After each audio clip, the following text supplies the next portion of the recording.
once again. Hello दोस्तों, मैं रवि कुशवाहा। इतिहास के इस लेक्चर सीरीज में आज हम चर्चा करेंगे बौद्ध धर्म के बारे में। इसके पिछले लेक्चर में हमने चर्चा किया था जैन धर्म के बारे में, जिसका 2 वीडियो लेक्चर हुआ था। हम बौद्ध धर्म के बारे में चर्चा करेंगे तो हम देखेंगे कि बौद्ध धर्म के बारे में पहले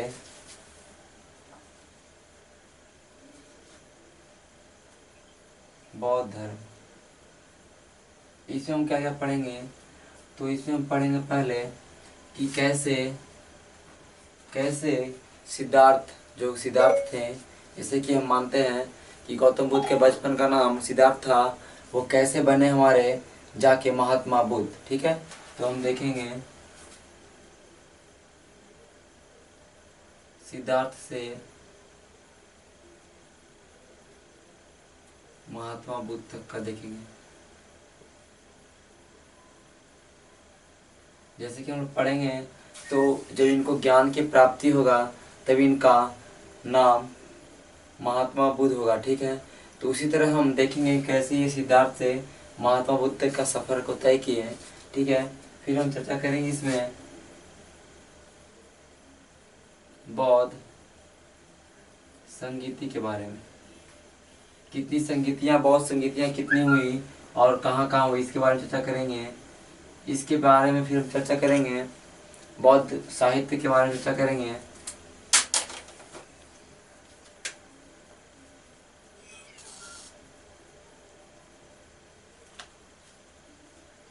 कौन कौन से बौद्ध साहित्य हुए उसे चर्चा करेंगे। हम बौद्ध संघ की चर्चा करेंगे।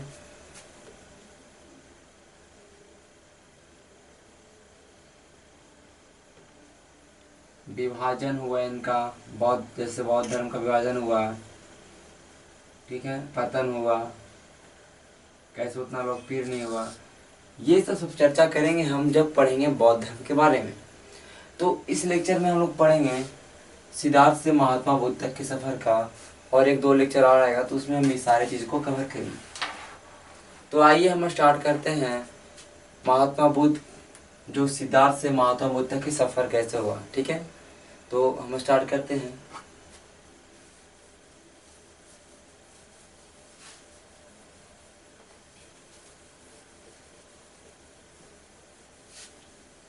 देखिए, अगर बात करेंगे हम इनके जन्म का तो इनके माता पिता का नाम बात करेंगे तो इनके पिता का नाम था शुद्धोधन, माता का नाम था महामाया। ठीक है, शुद्धोधन थे जो कपिलवस्तु के थे, नेपाल में कपिलवस्तु।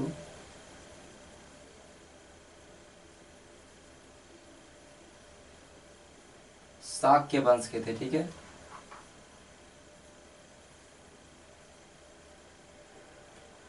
कपिलवस्तु के शाक्य वंश के राजा थे जो भी हो। और महामाया थी, जो महामाया की बात करेंगे तो ये भी कपिलवस्तु की थी, और ये थी हमारे यहाँ के कोली गणराज की।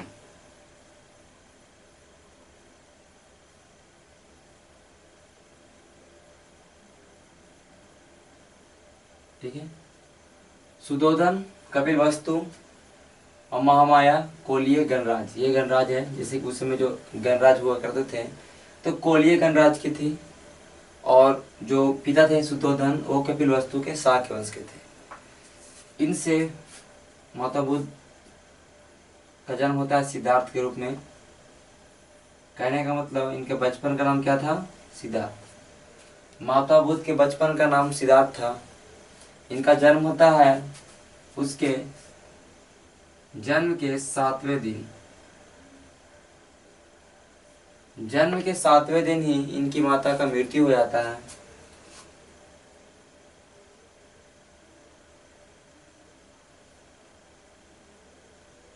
तो अब इसका लालन पालन भरण पोषण कौन करेगा? तो इसका लालन लालन पालन और भरण पोषण करती है इनकी मौसी, ठीक है, उनका नाम है गौतमी प्रजापति, ठीक है, गौतमी प्रजापति, कहीं विमाता या तो मौसी, ठीक है। इनका लालन पालन करती है गौतमी और प्रजापति, गौतमी प्रजापति इनका नाम है, ठीक है। तो फिर देखते हैं कि एक हमारे यहाँ के साधु होते हैं, उनका नाम है कौंडिन्य, कौंडी। ये बताते हैं महात्मा बुद्ध के बारे में, सिद्धार्थ के बारे में भविष्यवाणी करते हैं कि जो ये चाहे तो बहुत बड़ा सन्यासी बनेगा, चाहे तो बहुत बड़ा ये योद्धा बनेगा, ठीक है, बहुत बड़ा सन्यासी बनेगा या तो बहुत बड़ा योद्धा बनेगा। अभी जो सुधोधन होते हैं इनको थोड़ा प्रॉब्लम होता है कि अगर सन्यासी बन गया तो क्या होगा, इन हमारा राजपाट कौन चलाएगा, ठीक है। तो इसके लिए महात्मा बुद्ध को हर चीज़ का, कोई चीज़ का दिक्कत ना हो, हर चीज़ का व्यवस्था करते हैं, ठीक है, इनको महल के अंदर ही रखते हैं, ठीक है। कभी ऐसी इनके मन में भावना उत्पन्न ना हो कि इनको सन्यासी बन जाए, ऐसा कुछ इनको दिखाई ना पड़े, ठीक है। मतलब कहने का मतलब हर चीज़, हर सुख सुविधा इनको मिलता है, ठीक है। साथ ही साथ हमने छोड़ दिया, इनका जन्म होता है 563 BC, ठीक है, 563 ईसा पूर्व इनका जन्म होता है, ठीक है। तो इनका शादी भी कर दिया जाता है, ठीक है, इनका शादी भी कर दिया जाता है यशोधरा से, ठीक है। तो वो भी लिख देते हैं, इनकी पत्नी का नाम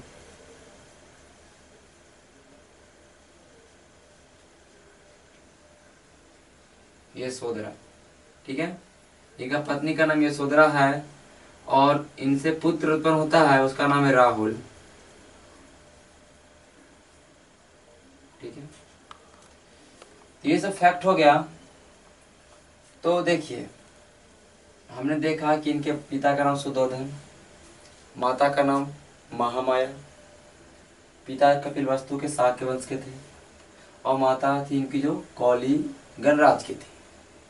फिर हमने देखा इनका जन्म होता है 563 BC में, नाम होता है बचपन का सिद्धार्थ। इनके जन्म के 7वें दिन बाद इनकी माता का मृत्यु हो जाता है, तो इनका लालन पालन करती है इनकी मौसी या विमाता, इनका नाम है गौतमी प्रजापति। इनके बारे में बताता है कौंडिन्य नाम का एक ब्राह्मण या कौंडिन्य नाम का एक जो भी वो साधु से बताता है, ये चाहे तो बहुत बड़ा योद्धा बनेगा या तो बहुत बड़ा सन्यासी बनेगा। तो सन्यासी की बात को लेकर चिंता होता है इनके पिताजी को, तो इनको हर चीज़ का ऐशो आराम देते हैं कि कभी इनके दिमाग में सन्यासी का भावना उत्पन्न ना हो। और उनका शादी भी किया जाता है यशोधरा नाम की लड़की से, ठीक है, उससे पुत्र उत्पन्न होता है, उनका नाम है राहुल, ठीक है। तो ये है।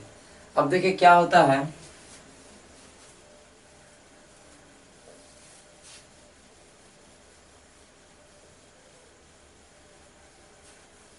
देखिए क्या होता है कि एक बार ये अपने महल से बाहर निकलते हैं, ठीक है, महल से बाहर निकलते हैं अपने रथ पे। तो एक नाम पूछता है इनके सारथी, जो रथ चलाते हैं उसको सारथी बोलते हैं, उसका नाम होता है चन्ना। और उनका घोड़ा, उसका नाम है कंथक। चन्ना इनके सारथी का नाम है, इनका घोड़ा का नाम कंथक है, ये पूछता है एग्जाम में, ठीक है। इनके साथ निकलते हैं तो इनको 4 चीज दिखाई देता है, 4 चीज इनको दिखाई पड़ता है रास्ते में। पहला, एक ये सीरीज से है, ठीक है, एक क्रम के अनुसार है, ठीक है। पहला दिखाई पड़ता है एक वृद्ध व्यक्ति, दूसरा बीमार व्यक्ति,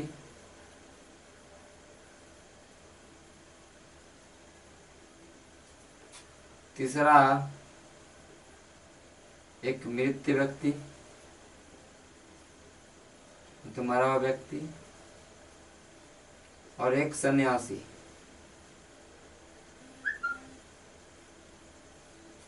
सारथी इनको बताता है, वृद्ध व्यक्ति बोलते हैं ये क्या है, तो बताता है कि हर आदमी का, हर मनुष्य का ये एक स्टेज है, सबको ये वृद्ध होना है। बीमार व्यक्ति के बारे में बताता है कि लोग बीमार होते रहते हैं, ठीक है। मृत व्यक्ति के बारे में बताता है कि एक अंतिम पड़ाव है जीवन का, मतलब यहाँ पे आके लोग अपने आप को, मतलब सारे जो भी पूरे दुनिया के सारे चीज़ों से मुक्त हो जाते हैं, कहने का मतलब फिर वो जन्म लेंगे पूर्ण जन्म यहाँ पे, ठीक है। और सन्यासी के बारे में बताता है कि ये सारे मोह माया से दूर है, इसको कोई चीज़ का चिंता नहीं है, सारे मोह माया से दूर है सन्यासी के बारे में। तो ये इसी से प्रभावित होते हैं और ठान लेते हैं कि हमको क्या बनना है, सन्यासी, हमको बनना है सन्यासी। अब आगे की कहानी में बताता हूँ कि कैसे ये सन्यासी बनते हैं, ठीक है।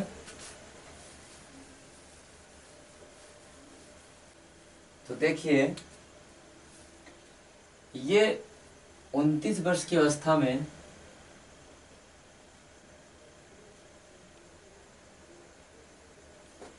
जैसे कि हम लोग देखे थे कि भगवान महावीर और पार्श्वनाथ जो जैन धर्म के थे, उन्होंने 29 वर्ष की अवस्था में घर छोड़ा था। ये 29 वर्ष की अवस्था में रात को जिनकी पत्नी और इनका पुत्र सोया रहता है, तब ये घर छोड़ते हैं, ठीक है। तो 29 वर्ष की अवस्था में ये अपने, मैंने बताया कि सारथी जिसका नाम चन्ना और घोड़ा जिसका नाम कंथक, इसके साथ निकलते हैं और अनोमा नदी के तट पे, अनोमा नदी के तट पे एक अनुपीय उद्यान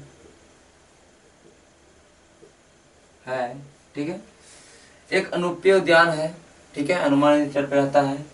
वहाँ वो अपना मुंडन करवाते हैं बाल का, ठीक है, अपने बाल का पूरा मुंडन करवाते हैं। और यहाँ देखिए अनुपीय उद्यान है, यहाँ 7 दिन रहते हैं, 7 दिन तक रहते हैं। कहने का मतलब कि यहाँ से वो अपना आगे क्या करना है सोचते हैं, यहाँ 7 दिनों तक व्यतीत करते हैं। और यहाँ से जो अपने सारथी है उनको सारा अपना जो भी आभूषण पहने हुए होते हैं, जो भी राजसी वस्त्र धारण किए होते हैं, सारा वस्त्र अपने सारथी चन्ना को दिए देते हैं और बोलते हैं कि तुम लौट जाओ, ठीक है। और यहाँ से इसके सारथी लौट जाते हैं चन्ना, और ये अनुमा नदी के तट पे अपना पूरा बाल मुड़वाते हैं, ठीक है, और फिर अलग मतलब बिच्छू वाला वस्त्र धारण करते हैं। फिर यहाँ से वो पहले चलते हैं, तो पहले पूछते हैं वैशाली,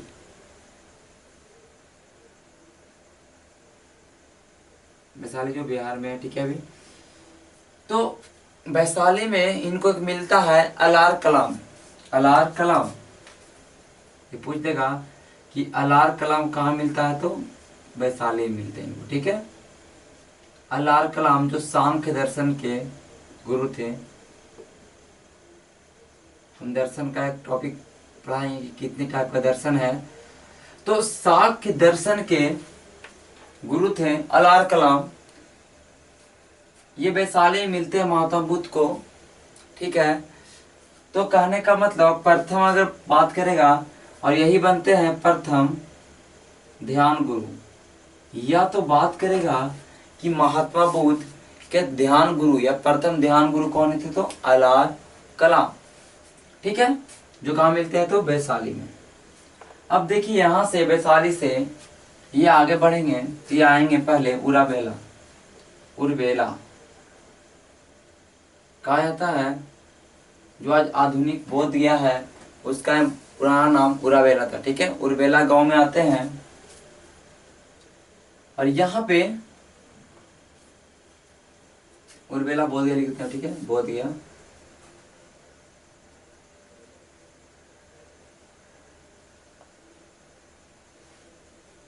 यहाँ पे इनको मिलता है 5 ब्राह्मण और कौंडिन्य, जो कौंडिन्य में जिसकी बात किया था वो कौंडिन्य प्लस 5 ब्राह्मण मिलता है और साथ में ये तपस्या करते हैं।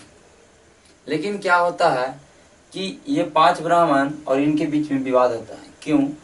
क्योंकि ये एक सुजाता नाम की लड़की होती है, सुजाता एक सेनानी है। उस जैसे कि उर्वेला में एक सेनानी होता है, सेनानी की पुत्री होती है सुजाता, इसके हाथ से वो खीर खा लेते हैं। तो ये जो ब्राह्मण होते हैं वो इनसे विवाद होता है। ठीक है, क्यों? क्योंकि इन्होंने सब कुछ का त्याग किया था, राजसी वस्त्र का, राजसी खान पान सब कुछ का त्याग किया था। और एक राजसी, एक मतलब जिस सुजाता की सेनानी की पुत्री थी उसके हाथों से खाने से विवाद होता है। ठीक है, तो ये ब्राह्मण को छोड़ के चले आते हैं। ठीक है, तो फिर क्या होता है, छोड़ के चले आते हैं। फिर ये बोध गया में, या उर्वेला कहीं उर्वेला लिखेगा, बोध गया में निरंजना नदी, निरंजना कहीं कहीं पुनपुन लिखता है लेकिन निरंजना नदी, ठीक है, या फल्गु नदी भी चलेगा। निरंजना नदी के तट पे इनको पीपल वृक्ष के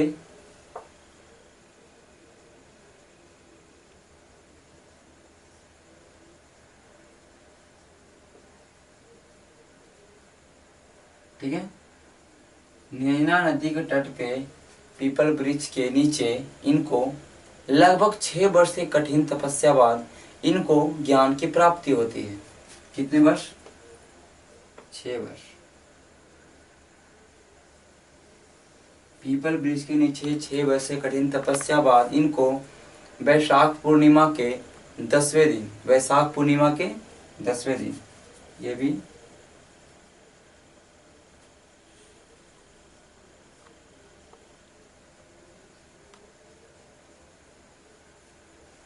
इनको ज्ञान की प्राप्ति होती है। और इस घटना को बोलते हैं, ज्ञान की प्राप्ति होने घटना को बोलते हैं क्या? संबोधि। क्या बोलते हैं? संबोधि। तो ये लिख देते हैं, यहाँ पे ज्ञान प्राप्त होता है, इस घटना को बोलते हैं संबोधि। और एक चीज, जब ये घर छोड़ते हैं तो उस घटना को बोला जाता है महाविनिष्कर्म। महाविनिष्कर्म।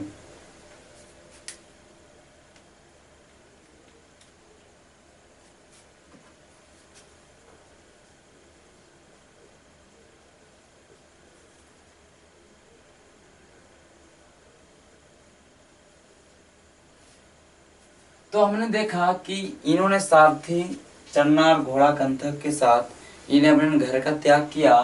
उन जिस घटना को महाविनिष्कर्म बोला जाता है, और अनुमा नदी तट पे इन्होंने अपना मुंडन करवाया और अपने सारथी को वापस भेज दिया। फिर वहां से ये वैशाली आए, वहां मिला इनको अलार कलाम जो सांख्य दर्शन के गुरु थे, और ये इनका प्रथम ध्यान गुरु बने। फिर वैशाली से आते हैं उर्वेला, जहाँ ये 5 ब्राह्मण मिलता है, उनके साथ तपस्या करना स्टार्ट करते हैं। लेकिन फिर सुजाता नाम की जो एक लड़की होती है इनको खीर खिलाती है, तो इससे विवाद उत्पन्न होता है और वो ब्राह्मण छोड़ के चले जाते हैं। तो फिर यहाँ पे बोध गया में वो निरंजना नदी के तट पे 6 वर्ष से कठिन तपस्या, जब 29 वर्ष की अवस्था में घर छोड़ा था तो लगभग 35 ईयर्स के एज में इनको ज्ञान की प्राप्ति होती है पीपल वृक्ष के नीचे वैशाख पूर्णिमा के दिन। ठीक है, वैशाख पूर्णिमा के दिन।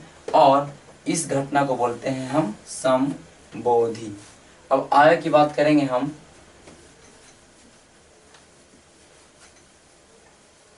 तो हम देखते हैं आगे कि उर्वेला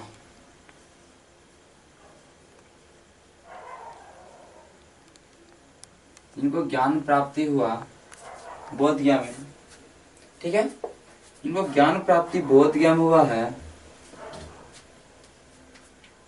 तो इनको जो 5 ब्राह्मण थे जिनका विवाद हुआ था, इनको लगा कि ये 5 ब्राह्मण उर्वेला में है, क्योंकि उर्वेला में हुआ था। तो उर्वेला में ये जाते हैं, क्यों? कि वो 5 ब्राह्मण जो थे उनको शिक्षा देने के लिए। ठीक है, लेकिन यहाँ पे वो मिलते नहीं हैं, 5 ब्राह्मण वो मिलते नहीं हैं। तो यहाँ पे ये क्या करते हैं कि इनको 2 शिष्य मिलता है यहाँ पे, ठीक है। एक मल्लिक, एक तपसु और मल्लिक, ये 2 शिष्य मिलते हैं कहाँ, उर्वेला में, और ये बनते हैं इनके प्रथम शिष्य।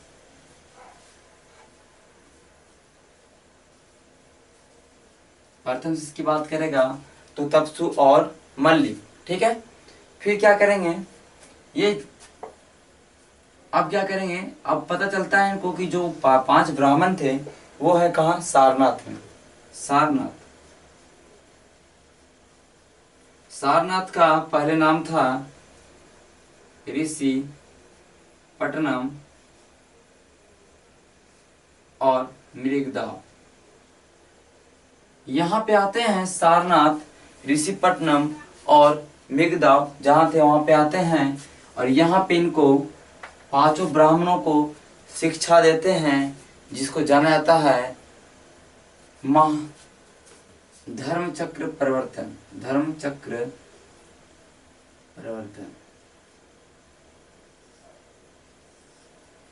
यहाँ पे सारनाथ में इन्होंने ये 5 ब्राह्मणों को शिक्षा दिया।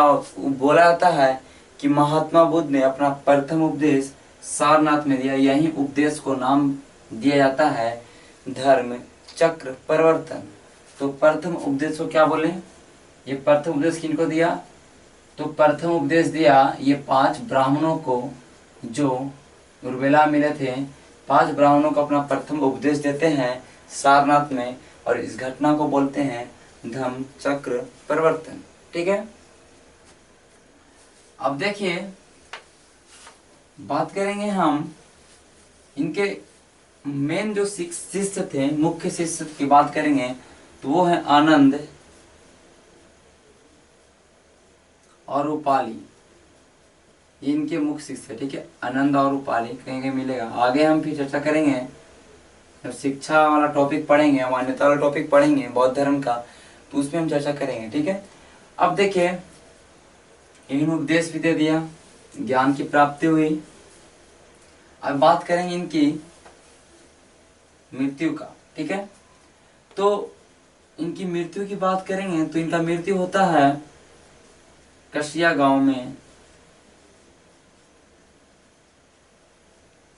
कुशीनगर जिला है, देवरिया उत्तर प्रदेश। कहाँ है, देवरिया उत्तर प्रदेश में, ठीक है। कसिया गांव कहाँ है, तो कुशीनगर में, देवरिया उत्तर प्रदेश में। इनका मृत्यु 483 ईसा पूर्व या बीसी में होता है। 563 में इनका जन्म हुआ, 483 में इनका मृत्यु होता है। लगभग 80 वर्ष की उम्र में इनका मृत्यु होता है, ठीक है। और इस घटना को बोला जाता है, इनकी मृत्यु जो होता है उस घटना को बोला जाता है महापरिनिर्वाण। ये सब इम्पोर्टेंट चीज है कि घर छोड़ने, घर त्याग करने की घटना को क्या बोलते हैं, ज्ञान प्राप्ति होने की घटना को क्या बोलते हैं, मृत्यु की घटना को क्या बोलते हैं। ये सारे इम्पोर्टेंट चीज है, तो याद रखिए कि इनकी मृत्यु होती है उस घटना को बोलते हैं महापरिनिर्वाण, ठीक है। अब हम इसमें देखेंगे, एक लिस्ट बनाएंगे, उसमें हम देखेंगे कि कौन सी चीज का क्या प्रतीक चिन्ह है, ठीक है। इनके जैसे कि गर्भ में क्या प्रतीक चिन्ह है, ज्ञान प्राप्ति है क्या प्रतीक चिन्ह है, तो हर चीज के बारे में एक लिस्ट बनाएंगे, उसकी चर्चा करेंगे। तो हमारा ये लिस्ट तैयार है। देखिए ये महात्मा बुद्ध के जीवन के जो घटनाएं घटी है उनसे संबंधित ये हमारा प्रतीक चिन्ह है, ठीक है। तो गर्भ में जब महात्मा बुद्ध थे गर्भ में, तो उसका प्रतीक चिन्ह जब बात करेगा तो उसका प्रतीक चिन्ह क्या है, हाथी से दर्शाया गया, ठीक है। पूछ सकता है कि महात्मा बुद्ध के जीवन में या गर्भ के जो प्रतीक चिन्ह था वो क्या था, तो हाथी।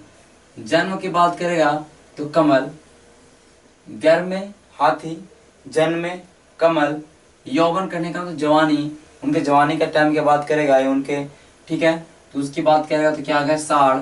और गृह त्याग का प्रतीक चिन्ह बात करेगा, जब वो घर छोड़े थे गृह त्याग, ठीक है, तो उसका क्या होगा, घोड़ा, क्योंकि इनका जो घोड़ा था कंथक, उनके साथ ही घर छोड़ा था, ठीक है। ज्ञान प्राप्ति की बात करेगा कि ज्ञान प्राप्ति के लिए कौन सा प्रतीक चिन्ह है, तो बोधि वृक्ष, क्योंकि बोधि वृक्ष जिसको बोलते हैं पीपल का वृक्ष था, उसका नाम बोधि वृक्ष पड़ा, क्योंकि यहाँ पे इनको ज्ञान की प्राप्ति हुई, संबोधि की प्राप्ति हुई, ठीक है। प्रथम प्रवचन की बात करेगा तो ये चक्र से से प्रतीक चिन्ह चक्र, और मृत्यु की बात करेगा तो इसका क्या है, स्तूप। जो स्तूप है ये किस चीज का प्रतीक चिन्ह है, तो मृत्यु या महापरिनिर्वाण, महात्मा बुद्ध के जो मृत्यु होता है उन घटनाओं को महापरिनिर्वाण बोलते हैं, उसका प्रतीक चिन्ह हमारा क्या हुआ, स्तूप। तो इस लिस्ट को आप याद कर लीजिए, ठीक है। आज के इस टॉपिक में इतना ही होगा, फिर अगले टॉपिक हम चलेंगे, उसमें हम चर्चा करेंगे अलग अलग पहलुओं पे, ठीक है। तो आज के लिए इतना ही। हमारे चैनल को सब्सक्राइब करिए, शेयर करिए अपने दोस्तों के साथ और लाइक करिए, ठीक है। धन्यवाद।